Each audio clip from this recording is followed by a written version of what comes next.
Mabuhay! Sawadika! Annyeonghaseyo! Konnichiwa! This is your Unika! Ayan na! O, ganyan. Hey! Ito ang cute! Influencer yun!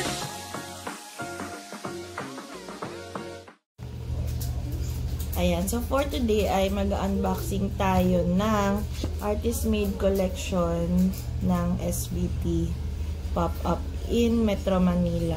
So, ang nandito is yung mga old merch nila.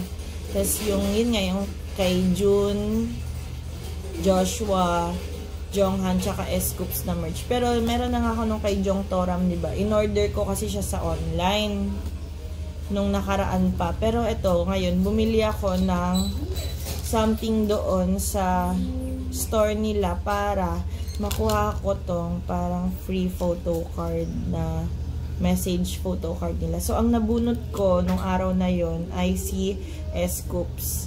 Then, kasi pinapick up na lang sa akin yung keychain na binili ko kasi pre-order siya.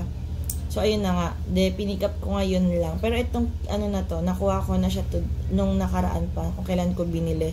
Then, wala na siya ngayon. Pag pick up ko nung binili ko, wala nang ganitong available. So, ayun. Buti na lang nakuha ko na siya before pa sila maubusan.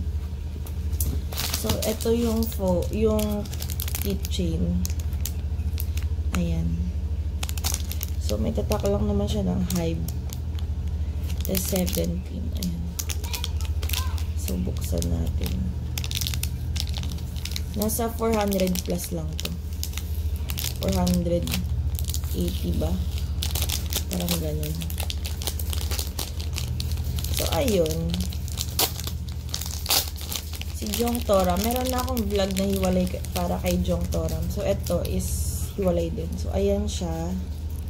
Ang dalawang logo ng 17. Tapos, ang nakalagay sa likod ay credits ng Pledis tsaka ng Hive. Tapos, ito rin, ganun din.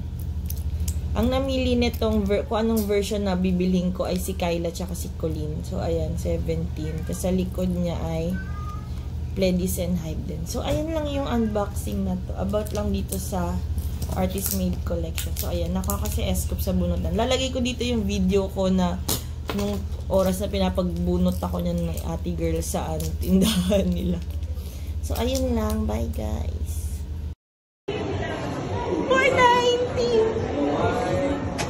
700 nga budget mo eh.